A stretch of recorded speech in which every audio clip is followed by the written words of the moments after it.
الحمد لله رب العالمين، والصلاة والسلام على النور المبين سيدنا ومولانا محمد وعلى آله وصحبه أجمعين. أما بعد، الحمد لله على نعمة الإسلام وكفى بها من نعمة. الحمد لله على نعمة أحكام شريعة سيد الأنام محمد صلى الله عليه وآله وسلم، فإن في كل حكم من أحكام شرع النبي محمد صلى الله عليه وسلم حكمة، لكن قد تخفى على كثير من الناس، فينبغي لكل مؤمن أن يستسلم لحكم الشرع، لأنه ما صدر حكم من أحكام الشرع في إيجاب أو تحريم إلا لحكمة ظاهرة وباطنة، حسية ومعنوية. حكمة في مصلحة الأبدان أي الأشباح، وحكمة في مصلحة الأرواح.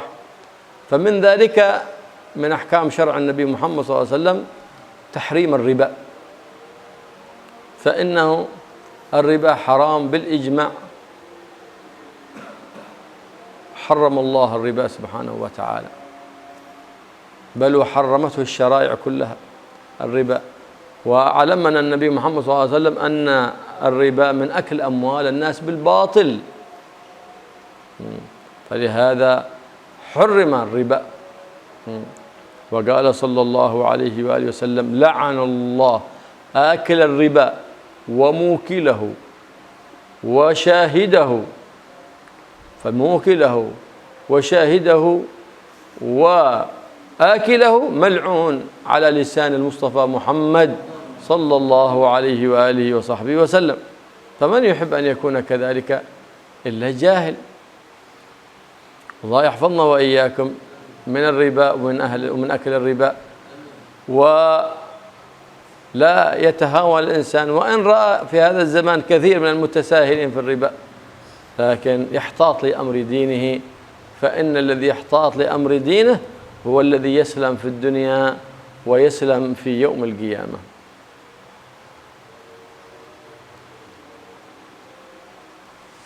Bismillahirrahmanirrahim. Alhamdulillahirabbil alamin, wassalatu wassalamu ala sayyidina Muhammad wa ala alihi wa sahbihi ajma'in. Amma ba'd. Segala puji bagi Allah atas nikmat Islam, dan cukuplah Islam sebagai nikmat teragung bagi kita semuanya. Segala puji pula bagi Allah atas hukum yang dibawa oleh Nabi Muhammad SAW, yang mana setiap hukum itu pasti mengandung hikmah. Hanya saja kadang hikmah itu tidak bisa diketahui oleh sebagian besar orang. Hukum Islam dipastikan setiap hukumnya itu pasti ada hikmahnya.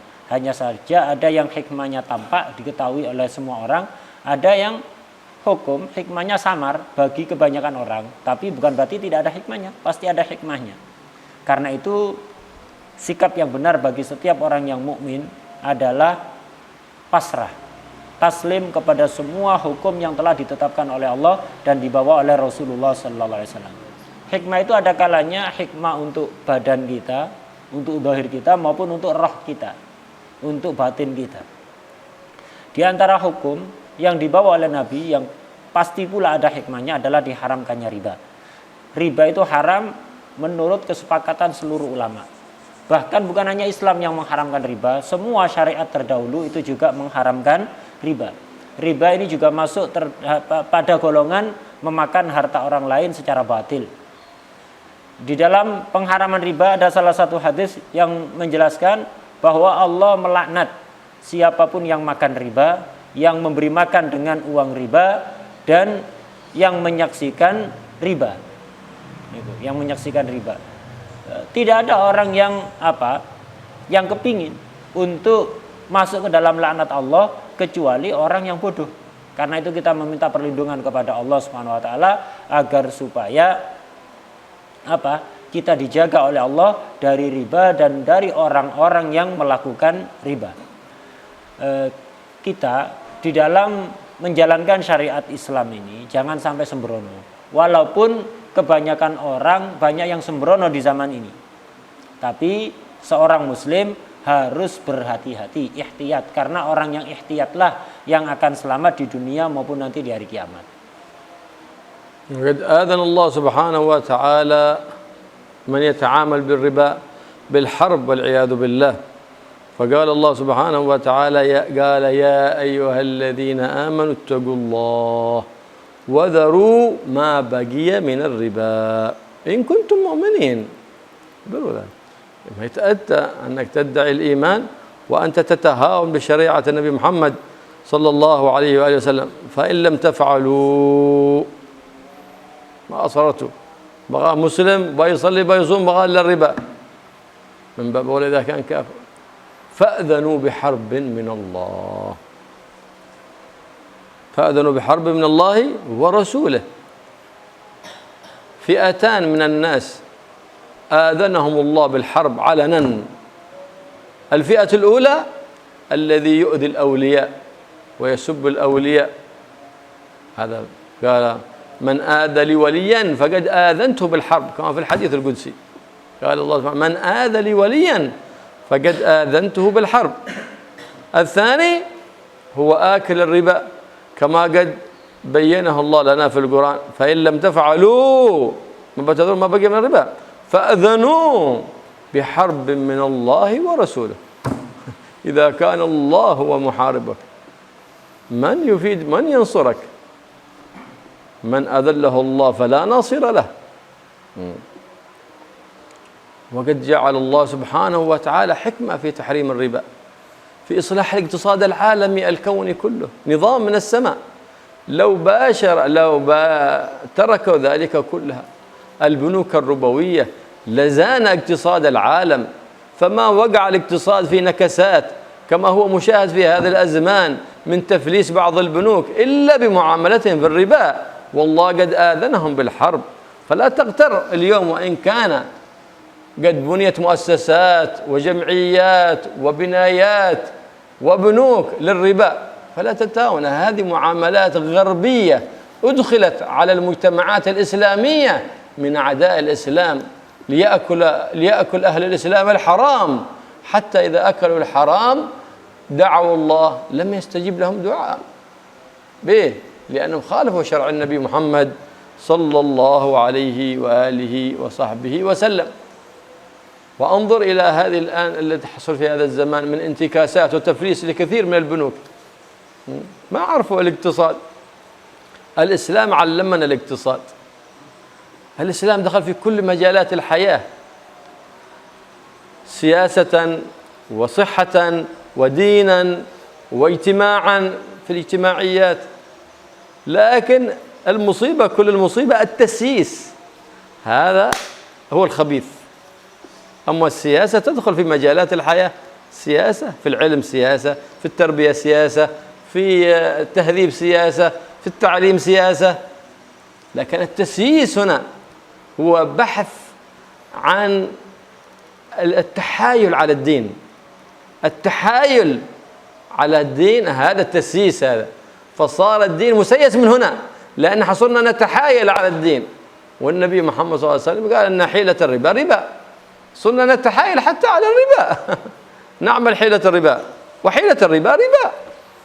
وقد أخبر بذلك النبي محمد صلى الله عليه وسلم أن في آخر الزمان من لم يأكل من صريح الربا أكل من غباره، فانتبه من صريحه حتى تجتنب غباره، فإن في ذلك حرب من الله ومن رسوله صلى الله عليه وآله وسلم.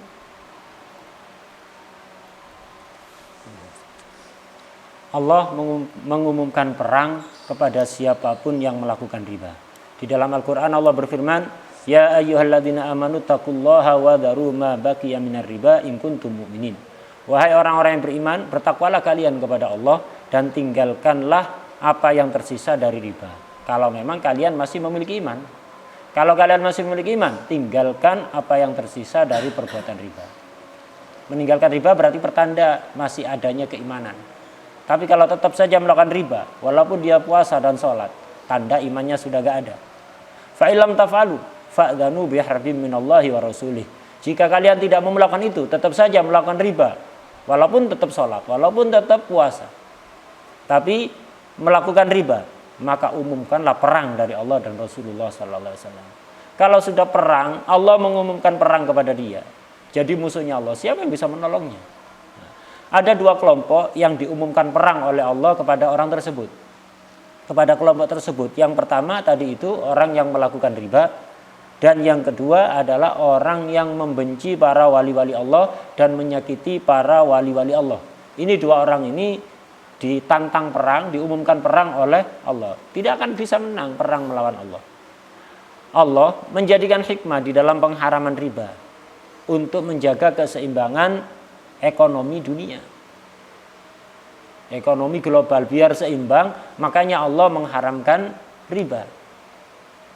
Ketika riba sudah merajalela, ya seperti saat ini kita lihat bagaimana banyak bank pailit, kemudian banyak negara-negara yang hancur ekonominya, semuanya gara-gara melakukan riba. Kita jangan tertipu dengan orang-orang yang mempromosikan riba, walaupun sekarang dibangun dengan berbagai macam yayasan, lembaga, dan yang lain-lain yang semuanya itu melakukan riba. Hati-hati, itu semuanya adalah muamalah yang diimpor dari barat, dimasukkan kepada negara-negara Islam. Tujuannya apa? Biar umat Islam makan barang haram, dan kalau sudah makan barang haram, doanya tidak akan diijabahi. Karena itu bisa kita saksikan bagaimana umat Islam berdoa kepada Allah di seluruh penjuru dunia. Itu tapi banyak doa mereka tidak diijabahi oleh Allah. Kenapa? Mereka makan haram, melakukan muamalah yang haram, melakukan riba. Nah, Islam itu ngajari kita segala hal. Ekonomi, politik, seluruh sendi-sendi kehidupan itu ada aturan Islam di situ. Semua diatur oleh Islam. Nah, cuma masalahnya banyak orang yang berusaha lari dari hukum Islam itu. Ada yang terang-terangan meninggalkan hukum Islam, ada yang mencari helah. Jadi sesuatu yang haram dihelah bagaimana sehingga menjadi tidak haram. Riba dihelah. Rasulullah SAW mengatakan hilatul riba, riba. Hilahnya riba itu riba. Sama aja, tidak ada bedanya. Riba terang-terangan itu riba, riba yang dihela itu juga riba. Dan Rasulullah SAW sudah mengkabarkan bahwa nanti di akhir zaman itu orang yang tidak terkena riba terang-terangan akan terkena abunya riba. Bagaimana caranya biar kita bisa selamat? Ya pertama, riba yang terang-terangan itu kita hindari. Kita hindari secara total agar supaya kita juga terhindar dari debunya. وقد وصف الله سبحانه وتعالى الذين يأكلون الربا لهم علامة تجده كأنه ممسوس من الجن والعياذ بالله. الذين يأكلون الربا لهم علامة. الذين يقولون الربا لا يقومون إلا كما لا يقومون إلا كما يقوم الذي يتخبطه الشيطان من المس. ذلك بأنهم قالوا إنما البيع مثل الربا. ذلك قالوا إنما البيع مثل الربا وأحل الله البيع وحرم الربا. يقوم كأنه مسه شيطان أو بهجان. هكذا أكلت الربا كأنه مسه شيطان والعياذ بالله. والعجب كل العجب لمن يتعامل بالربا يقول أنا نيتي صالحة. يقول الفوائد هذه بعطيها المعهد، الفوائد هذه بعطيها الأيتام، الفوائد هذه بتصدق بها على الفقراء والمحتاجين.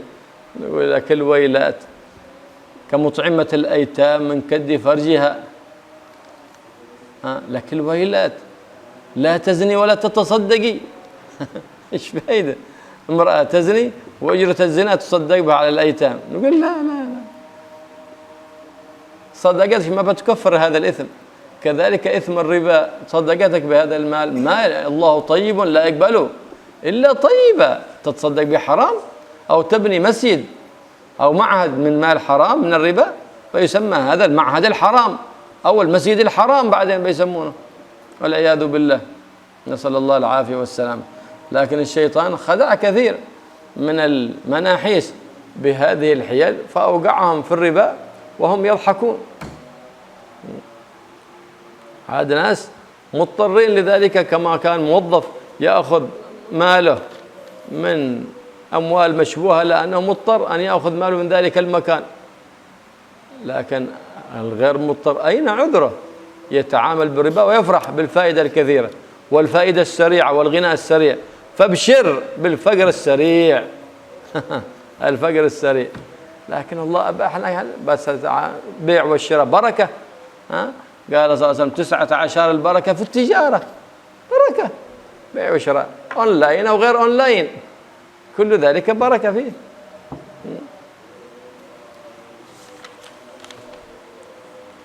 Pelaku riba itu ada tandanya sebagaimana diterangkan dalam Al-Quran. Orang yang melakukan riba itu seperti orang kerasukan setan, seperti orang kerasukan jin. Mereka menyamakan antara jual beli dengan riba. Jual beli sama saja dengan riba. Tidak. Jual beli dihalalkan oleh Allah, sementara riba itu diharamkan. Karena itu tidak sama. Yang lebih aneh lagi adalah ada orang melakukan riba kemudian dia mengatakan niat saya baik, saya melakukan riba nanti bunganya itu akan saya sumbangkan ke pondok pesantren atau saya berikan untuk santunan anak yatim atau membantu fuqara dan masakin. Ini sama saja kata beliau dengan perempuan zina jadi pelacur, hasil ongkos dia melacur itu dibuat ngasih makan anak yatim. Sodakonya dia ngasih anak yatim itu tidak akan bisa melebur dosanya zina. Yang benar bagaimana? Jangan zina dan jangan sodako sudah. Itu daripada zina untuk mendapatkan ongkos dari zinanya, upah dari zinanya kemudian disumbangkan kepada fuqara masakin. Jangan zina dan tidak usah nyumbang sudah. Itu. Begitu juga pelaku riba, jangan pernah melakukan riba walaupun tidak bisa nyumbang pondok, tidak bisa nyantin anak yatim, tidak masalah. Daripada melakukan riba nanti dengan alasan niatnya baik, mau nyumbang pada pesantren. Pesantren yang dibangun dari uang bunga riba itu jadi pesantren haram. Masjid yang dibangun dari bunganya riba itu jadi masjid haram nanti. Nah, cuman ya begitulah, setan itu menipu banyak orang. Jadi melakukan sesuatu yang haram beralasan niatnya baik. Udah lakukan bisnis, usaha yang dihalalkan oleh agama seperti berdagang. Itu penuh barokah. Rasulullah SAW bersabda bahwa tis'atu asyaril barokah, 90%-nya barokah itu terdapat pada dagang, baik online maupun bukan online. مرة فضالة بن عبيد الصحابي رضي الله تعالى عنه قال اشتريت قلادة من خيبر وفيها خرز كما هو الآن معمولة خرز يعني مثل هذا الفص خرز من الحجارة، هذه من الحجارة اشتراها ب12 دينار ثم بعد ذلك فصل الخرز فوجدها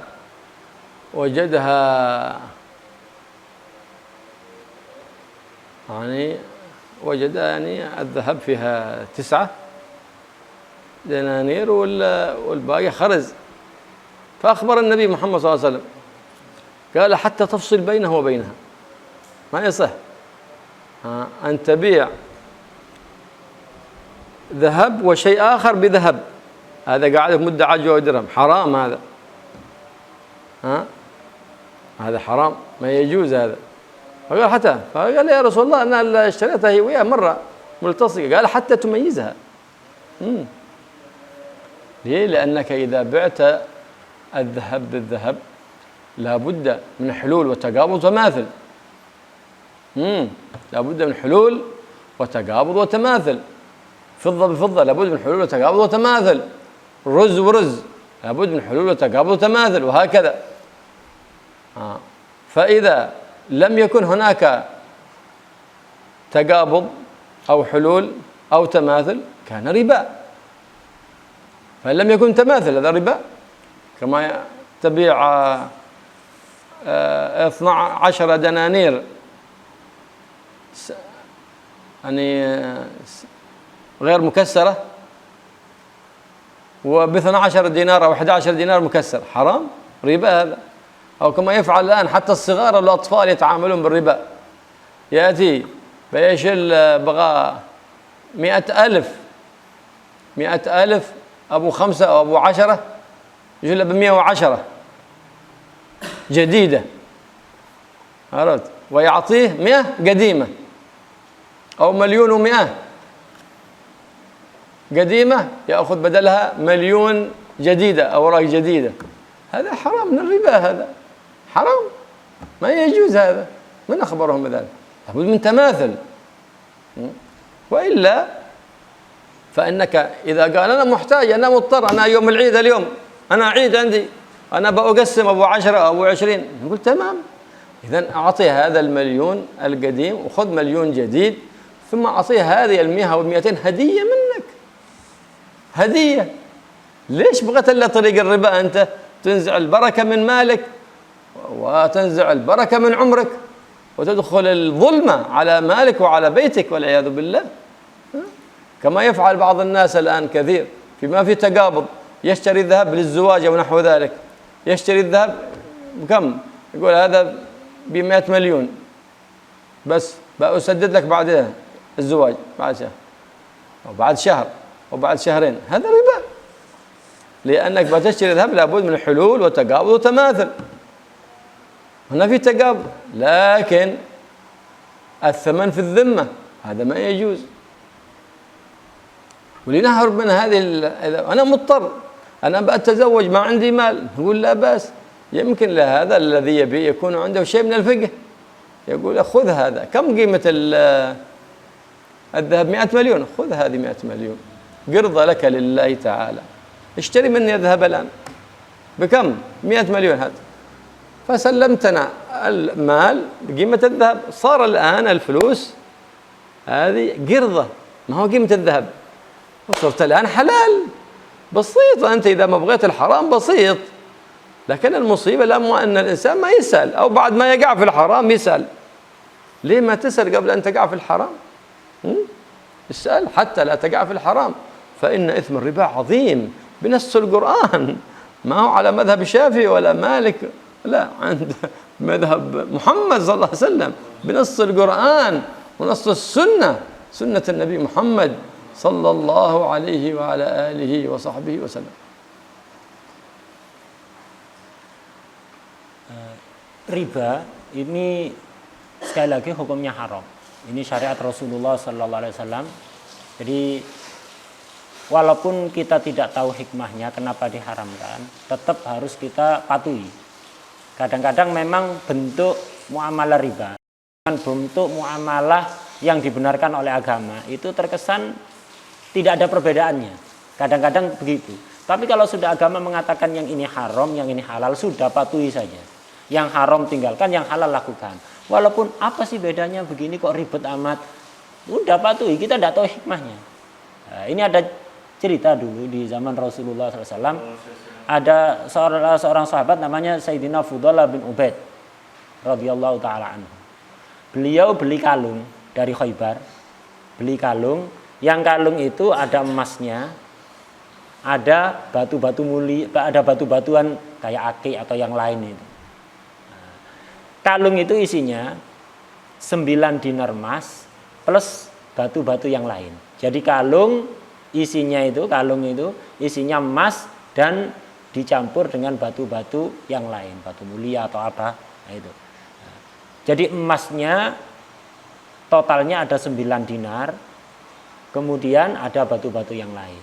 Nah, ini dibeli oleh Sayyidina Fudalah bin Ubaid dengan harga 12 dinar. Jadi kalung emas yang berat emasnya seberat 9 dinar tadi plus batu-batu hiasan yang ada di situ, itu langsung dibeli secara gabungan gitu oleh Sayyidina Fudalah, dibayar dengan 12 dinar. Ini mungkin bagi sebagian orang ini adalah muamalah yang tidak masalah, boleh-boleh saja. Tapi ketika dilaporkan pada Rasulullah SAW, kata Rasulullah tidak boleh jual beli seperti itu. Karena apa? Di sini ada penjualan emas dengan emas. Emas 12 dinar tadi, mata uang emas seberat 12 dinar, dibuat beli kalung yang ada emasnya 9 dinar plus batu-batu hiasan. Nah, kata Rasulullah tidak boleh. Ini muamalah yang haram. Kenapa? Kalau jual beli emas dengan emas harus sama. 9 dinar harus beli dengan 9 dinar. Beras dengan beras harus sama. 10 kilo harus dibeli dengan 10 kilo. Atau 10 liter dibeli dengan 10 liter. Nah, di sini kamu beli emas 9 dinar plus batu-batu yang lain, batu-batu hiasannya dibayar dengan 12 dinar. Tidak sama ini, 9 dinar dengan 12 dinar walaupun disertai batu-batu yang lain. Nah, di sini kata Sayyidina Fudhalah, loh kan ini yang 9 dinar sebagai bayaran untuk dari 12 itu yang 9 untuk bayar emasnya, yang 3 ini untuk bayar batu-batu hiasannya. Kata Rasulullah tidak boleh. Kalau memang mau beli dengan seperti itu, dipisah dulu. Emasnya dipreteli, disendirikan. Emas 9 dinar dibayar dengan 9 dinar. Kemudian batu-batu mulianya, batu-batu hiasannya dibayar dengan sisa dinar yang lain, yaitu 3 dinar. Harus begitu. Tidak boleh langsung digabung seperti itu. Nah, ini adalah muamalah yang haram. Bagi kita mungkin samar, kenapa sih kok ribet amat? Kan enak langsung dibayar, tidak usah ribet-ribet. Ini kok dipreteli, dibayar satu persatu. Ini syariat Rasulullah SAW. Rasulullah telah menetapkan, kalau haram sudah, tinggalkan. Pasti ada hikmahnya walaupun kita tidak paham. Walaupun kadang-kadang terkesan agak ribet, lakukan kalau itu sudah syariat Rasulullah SAW. Nah, ini juga berlaku, riba ini seperti banyak yang kita temui di pinggir jalan-jalan kalau sudah menjelang hari raya. Bahkan anak kecil melakukan riba. Ini adalah perbuatan riba, cuman banyak disepelekan oleh kebanyakan orang. Yaitu yang banyak kita lihat di pinggir jalan, kalau sudah menjelang hari raya, banyak orang jual uang baru. Pecahan 5 ribuan, 10 ribuan, 20 ribuan. Nah, nanti kalau kita beli di situ, kalau kepingin tidak riba ya harus sama. Uang 100 ribu baru, pecahan 5 ribuan, atau 10 ribuan, atau 20 ribuan terserah. Uang baru 100 ribu, ya kalau mau beli ya harus dengan uang 100 ribu juga. Walaupun itu uang lama, walaupun itu uang pecahan 100 ribu, ya harus sama 100 ribu. Adapun kalau uang 100 ribu karena baru, maka kalau beli harus bayar 120 ribu atau 110 ribu, ini riba. Tidak diperbolehkan, haram. Anda Ramadan melakukan perbuatan riba, bawa uang riba masuk ke dalam rumah, uang yang asalnya jelas-jelas halal jadi uang haram sekarang. Uang riba Anda bawa masuk ke dalam rumah, Anda berikan pada anak-anak kecil, kasihan mereka. Bahkan kadang yang melakukan jual beli kayak gini anak-anak kecil. Ini sangat memprihatinkan sekali. Solusinya bagaimana? Kalau Anda kepingin uang baru untuk hadiah pada anak-anak kecil, sekiranya terhindar dari riba, ya sudah, Anda beli saja di pinggir jalan itu. Uang 100 ribu, pecahan 5 ribuan atau 10 ribuan yang baru dibayar 100 ribu, jangan lebih. Setelah transaksi jual beli selesai, kasih hadiah orangnya. Kasih hadiah uang 10 ribu atau 20 ribu, tidak apa-apa. Tapi jangan langsung jual beli 100 ribu dibayar 120 ribu, tidak boleh ini. Solusinya 100 ribu uang baru dibeli dengan 100 ribu uang lama. Setelah selesai jual beli, kasih hadiah itu orang yang jual. Nah, ini solusinya. Kok ribet amat? Ya udah, biar tidak terjerumus pada riba. Kemudian contoh lain juga banyak riba. Ketika ada orang mau menikah, misalnya di sebagian daerah, pernikahan itu harus bawa emas lumayan banyak. Itu di sini aja nggak ada ya. Itu sebagian daerah itu harus bawa emas banyak. Sebagian orang kadang mau beli emas senilai 100 juta, nggak punya uang. Nah, kemudian dia beli emas ke toko, bayarnya nanti sebulan lagi, jaga nobuan. Lah ini, sebagian orang kadang ini riba, tidak boleh ini. Kenapa? Mata uang ini adalah barang ribawi, komoditas ribawi. Emas juga komoditas ribawi, yang ilat ribanya sama. Kalau mau jual beli emas dengan uang harus kontan, tidak boleh utang. Jadi beli emas walaupun pakai uang kertas itu tidak boleh utang, harus kontan. Harus kontan lah. Apa yang dilakukan oleh orang yang mau menikah, beli emas 100 juta nanti bayarnya nunggu bubuan, lah ini adalah riba. Lah solusinya bagaimana biar tidak terjerumus riba? Saya mau beli emas, perlu kepepet mau menikah ini harus bawa emas. Solusinya bagaimana biar terjerumus pada riba? Datang saja ke toko emas, utang uang, bukan beli emas langsung, utang uangnya. Jadi ke toko emas, utang uang 100 juta. Saya lunasi sebulan lagi. Nah, setelah dapat uang, sudah sekarang saya beli emas. Yang saya inginkan tadi sudah disebutkan emasnya. Emas ini saya beli dengan uang 100 ribu ini uangnya.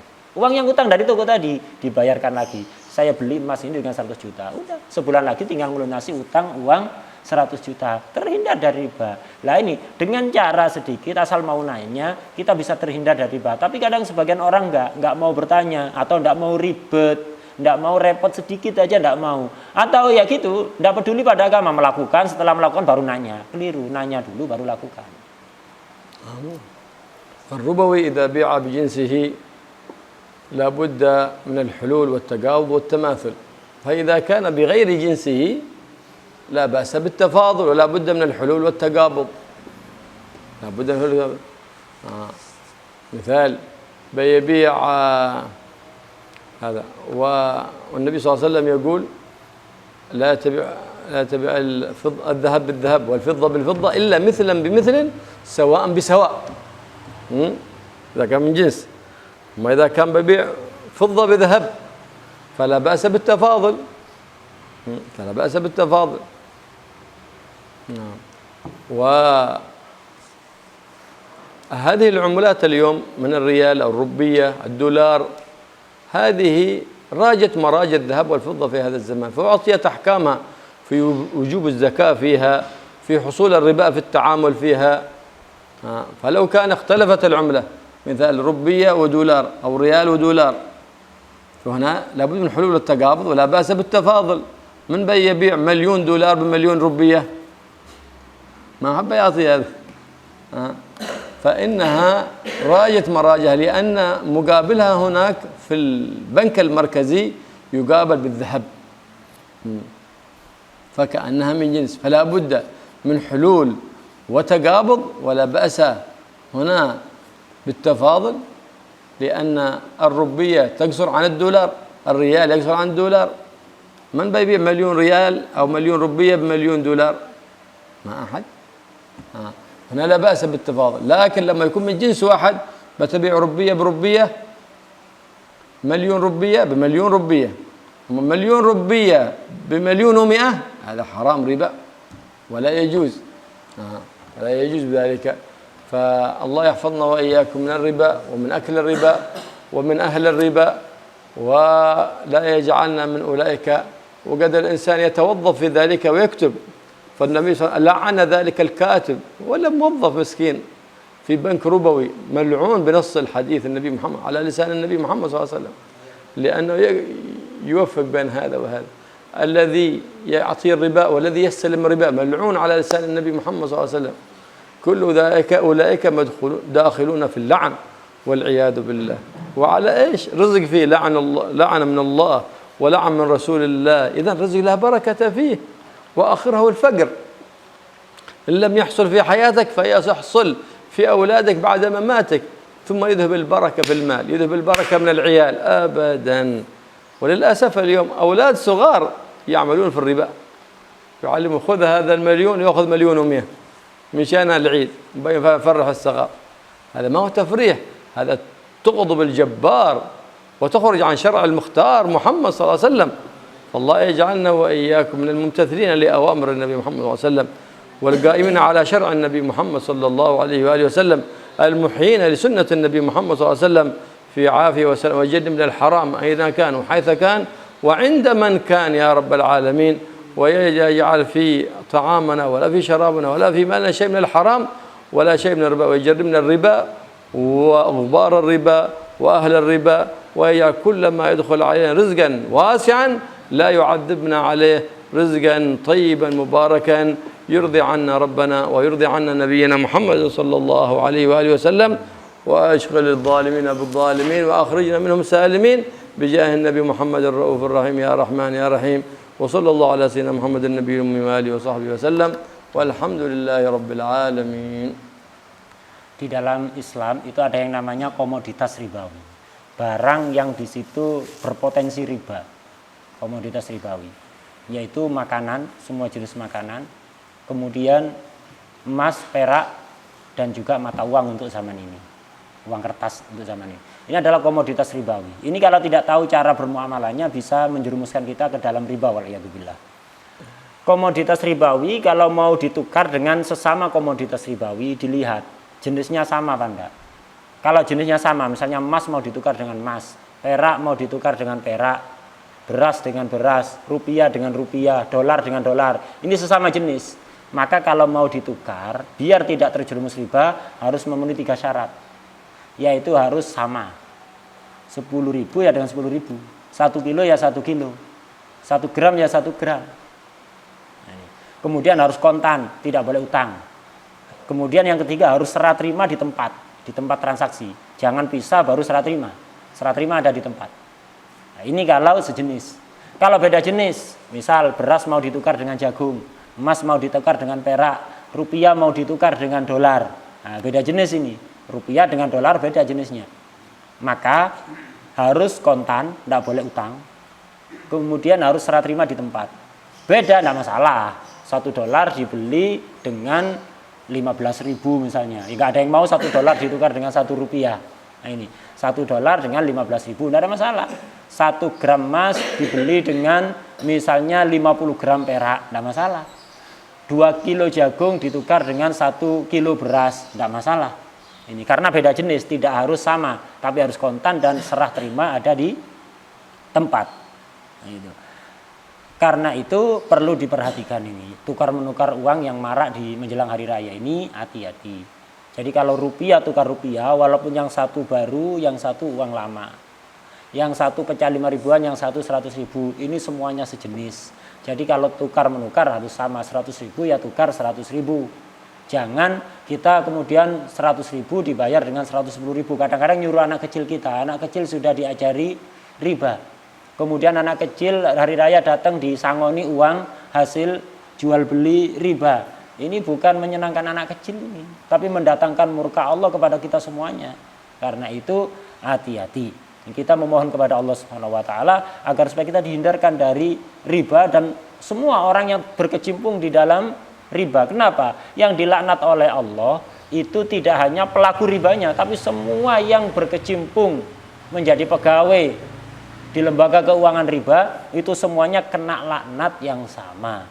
Dalam hadis disebutkan yang nulis saja sebatas nulis atau jadi saksi atau pegawai di lembaga-lembaga keuangan riba itu semuanya tercakup di dalam laknat. Buat apa? Rizki tapi kita dapatkan disertai laknat Allah, tidak akan ada barokahnya. Dan dipastikan orang yang kaya gara-gara riba pastikan cepat atau lambat pasti akan menjadi fakir. Dohir atau batin. Imma ketika dia masih hidup atau setelah meninggal anak-anaknya menjadi anak-anak yang tidak barokah waliyadzubillah. Allahumma jannibna al-haram haitsu kan wa aina kan wa 'inda man kan wa hul bainana wa bain ahlihi ya rabbal alamin wa adkhil 'alayna min rizqika at-tayyib al-mubarak ya rahman ya rahim ya hayy ya qayyum rizqan wasi'an yu'inana 'ala ta'atika wa ta'ati habibika Muhammad sallallahu alaihi wa alihi wasallam. وكل ما يدخل علينا من طعام وشراب ومال يا رب العالمين اجعله مالا طيبا وطعاما طيبا تنمو به طاعاتنا وتزداد به قوتنا في طاعتك وفي طاعة حبيبك محمد صلى الله عليه وسلم يا رحمن يا حي يا قيوم يا ذا الجلال والإكرام وصلى الله على سيدنا محمد النبي وآله وصحبه وسلم والحمد لله رب العالمين بسر الفاتحة.